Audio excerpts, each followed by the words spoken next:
Hello everyone, today I am going to talk you through how to write a book review. Before watching the rest of this video, you may want to read the books Charlie Cook's favourite book and The Smartest Giant in Town by Julia Donaldson. I have left a link to it in the information section on this video, but it is also added to the Year 1 playlist. I hope you enjoy this video. So now I have read the two books, Charlie Cook's favourite book and The Smartest Giant in Town, both by Julia Donaldson. The next thing I'm going to do is show you my notes on some of my likes and dislikes about this story. So the first one is going to be Charlie Cook's favourite book by Julia Donaldson. I'm starting off with my likes. Now the first thing that I noted was that the illustrations, now illustrations is another word for the pictures, were very bright and colourful, which made it quite an attractive book to look at. It had a very nice rhyming pattern and a good flow. I'll just read a little bit of it so you can see.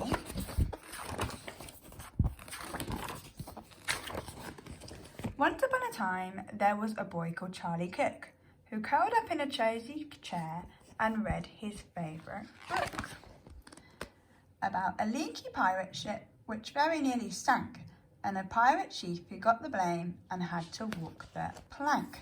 Now I feel like that the rhyming pattern helps it to maintain a good flow and perhaps make it a bit more memorable compared to other books. The third thing that I like was that the story takes you on a nice journey from book to book. As there are many different characters, which is coming on to my next point, it includes classic stories and fairy tale characters, and it takes a bit of an insight into lots of different stories that we may or may not know already. So here's a page of Goldilocks about a pirate, and then back to Charlie Cook in the beginning.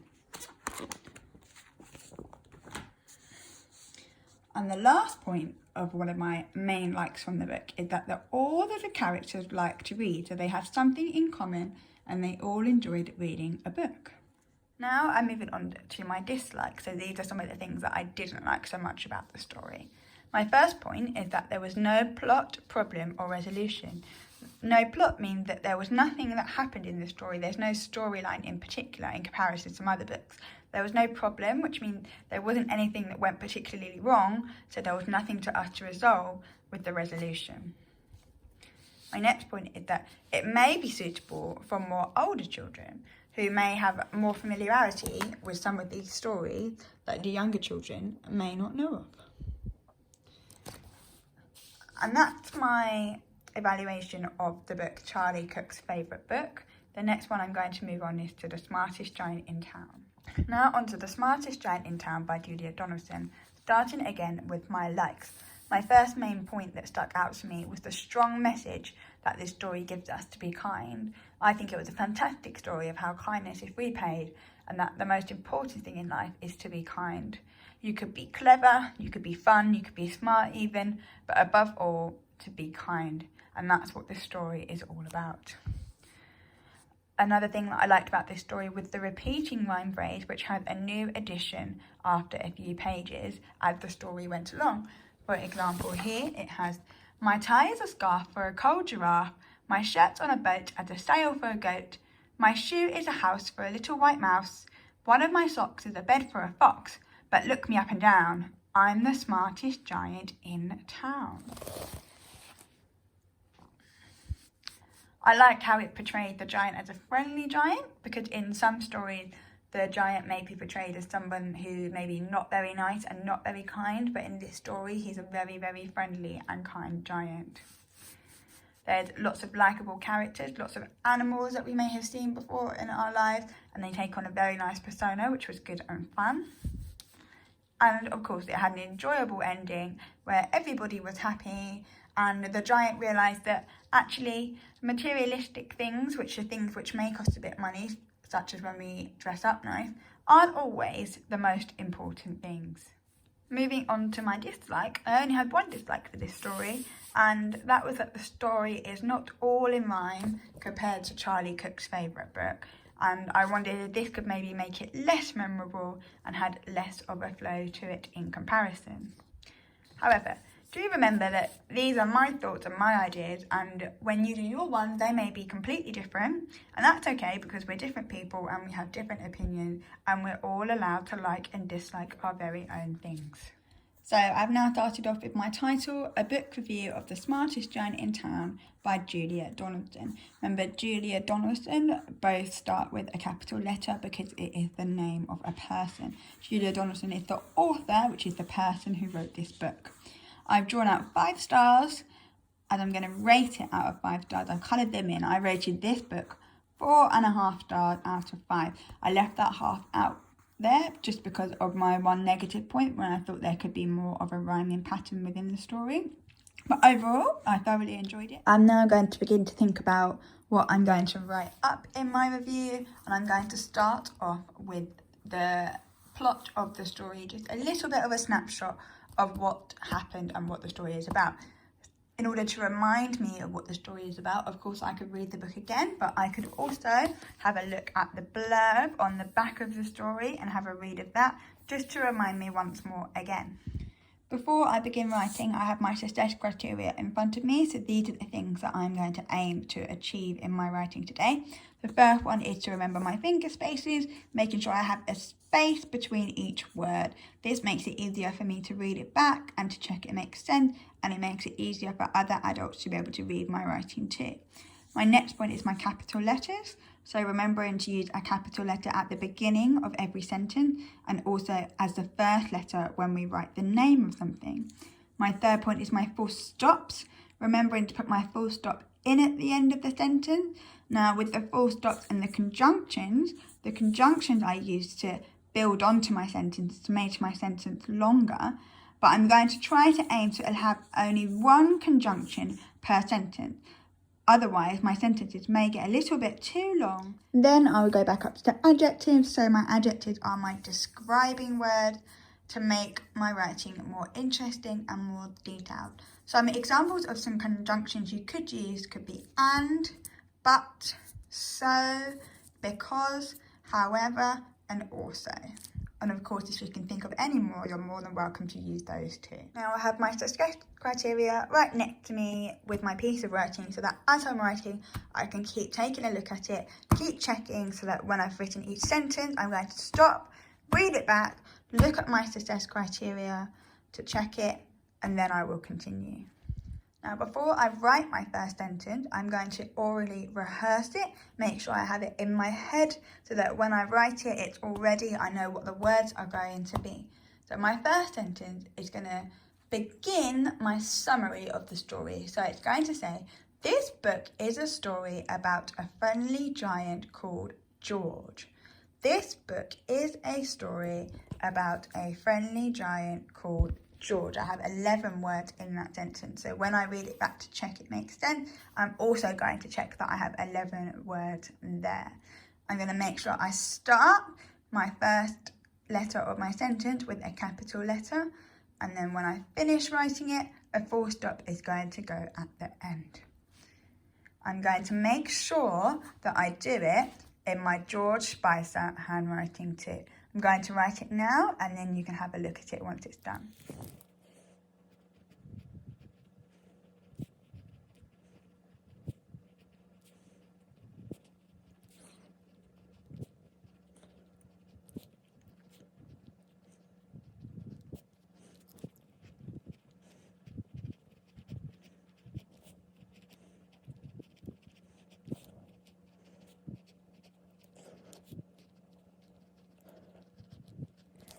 Now I'm going to read it back and check that it makes sense. This book is a story about a friendly giant called George. I've used a capital letter for the beginning of George here because that's his name. I've got my finger spaces in between. I've got my capital letter at the beginning and again my capital letter for George. I've got my full stop at the end. I've used an adjective, which is friendly. My last point is a conjunction. I haven't used a conjunction yet in this sentence, but that's okay because I'm going to make sure I use it later on in my writing. Now, when I orally rehearsed my sentence, I said that there were 11 words that should be written on this page. I'm going to count them back and check too. 1, 2, 3, 4, 5, 6, 7, 8, 9, 10, 11. Now, I need to continue my summary about the story because this isn't really going to give the reader enough information. So I'm going to tell them a bit more about what happened. Now, the first thing that happened was that George decided that it is time for a new look. So he walked to the shop to buy some smart clothes. I'm going to say my sentence again. George decided that it is time for a new look. So he walked to the shop to buy some smart clothes. Now, the sentence is quite long. So what I'm going to do is break it down a little bit in my head. I'm going to write the first part. George decided that it is time for a new look. That's the part that I'm going to now write first.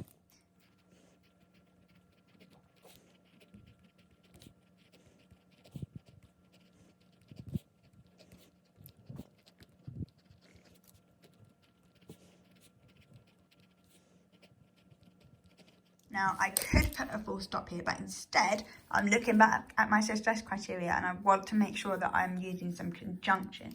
So I'm going to use the conjunction so to extend my writing, and it's going to say, George decided that it is time for a new look, so he walked to the shop to buy some smart clothes.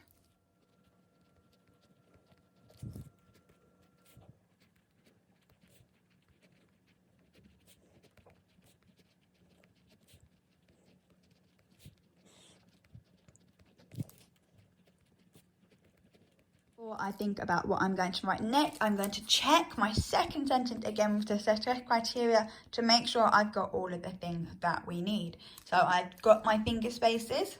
I have my capital letter. I've used it at the beginning for the name, George. My full stops. Now, I've used my first full stop on my sentence up here, but actually, silly me, I forgot to put a full stop at the end here. Now, this is why it's important that we look back at our success criteria so that we can identify some of the mistakes that we might make and correct them ourselves. So now I've got my full stop in there. I've got an adjective. I used the word smart to describe his clothes. And I have my conjunction. I've used the word so to extend my sentence. Now note here, I've used my George Spicer handwriting. I've got my precursive, my leading strokes and my ending strokes. I've got my descenders, such as the P goes below the line, the Y goes below the line, and the F goes below the line. And I have some ascenders too, reaching to the top of the line, such as the D, the L, and the B. Write two more of my sentences, and I wonder if you could have a look out and spot where any of my adjectives or my conjunctions may be.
On the way home, George bumped into some animals who were desperate for his help. George helped the other animals, but he had to give away his lovely posh clothes. In my next sentence, I wonder if you can identify some of the mistakes that I may have made and then help me to correct them to turn them into a golden sentence.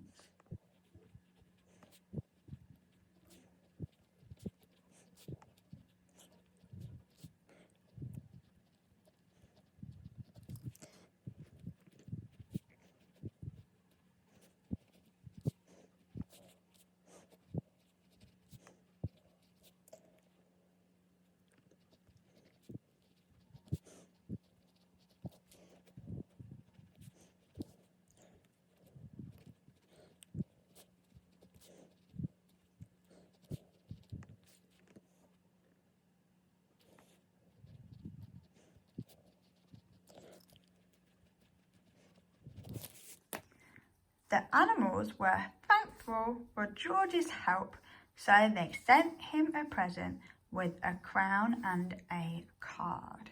Now have a look carefully at that sentence and think about what corrections I may need to make. I'm going to put this here so that you can see just that last sentence there.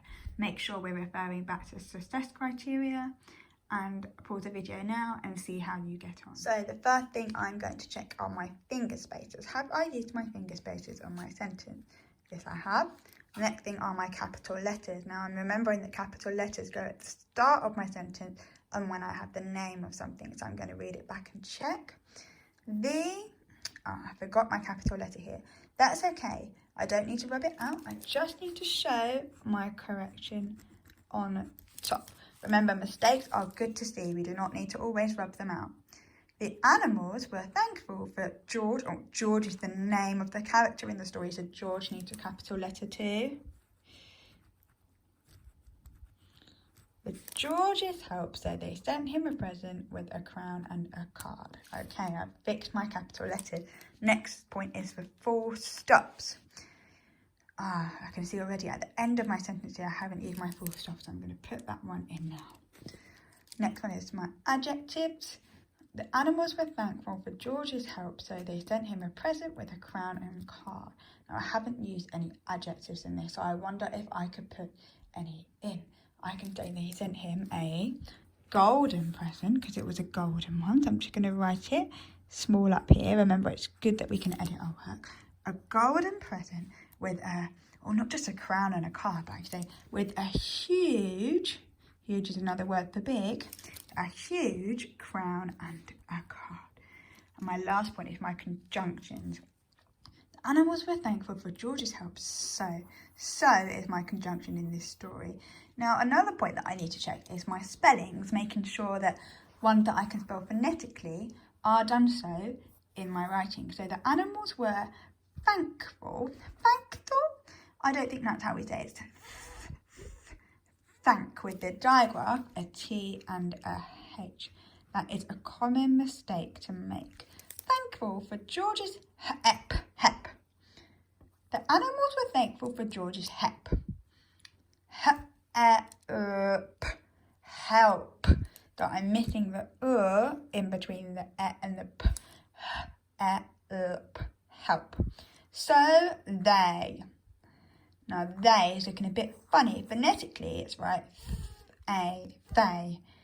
But actually when I spell they, I know that it's not an A, it should be an E on top. They sent him a golden present with, that should be that digraph again, the TH digraph, making a sound, a huge crown and a card. Now, looking at my writing, it can look a little bit messier here, but that's absolutely okay, because it's shown that even though I've made mistakes, I've been able to go back to my success criteria and look at them and fix them myself, which is an excellent skill to be able to have to go back and edit your work. The next thing I'm going to do is talk about what I enjoyed about the story, because I've finished my summary now. It's not very long, but that's okay. It just needs to be a short snapshot about what happened. Now I'm going to tell the reader what I enjoyed about this story. So I enjoyed this story because it has a special message to be kind to others. That's what my sentence is going to say. I enjoyed this story because it has a special message to be kind to. Remember, when we write I and we're talking about ourselves, no matter if it's at the beginning of the sentence or not, it should always have a capital letter when we're talking about ourselves.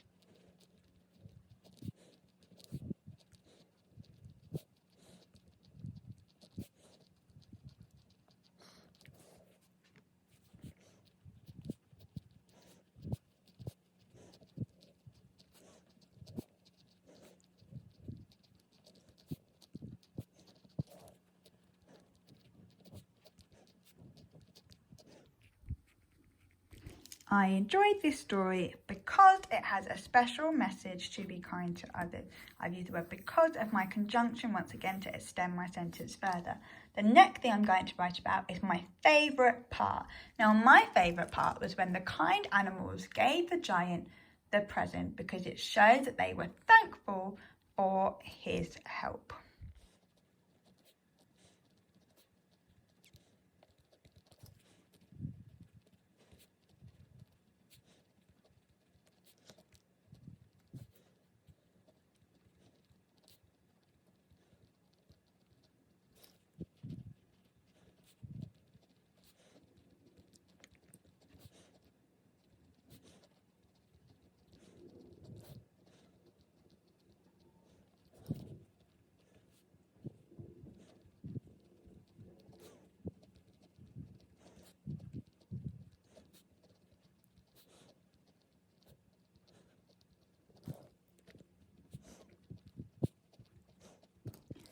My favourite part was when the kind animals gave the giant his present because it showed that they were thankful for his help.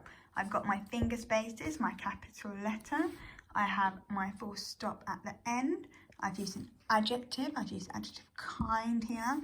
And my conjunction, again, was the word because. The next part I'm going to say is about my favourite character.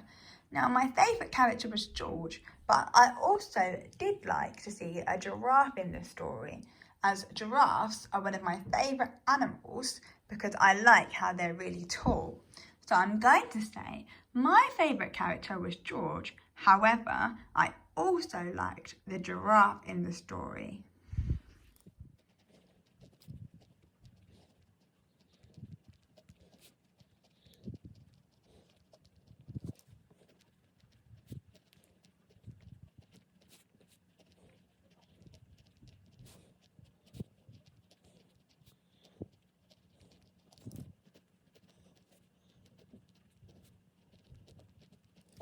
My favourite character was George, however I also like the giraffe. However is an example of a conjunction, again, used in my writing. I'm going to say if I would recommend this book to somebody else or not. Now, as you can see, I've given it 4.5 stars, which shows that I really did thoroughly enjoy this book. So I would recommend this book to somebody else. So I'm going to say I would recommend this book because it is an enjoyable story that you could read at bedtime. I would recommend this book because it is an enjoyable story that you could read at bedtime.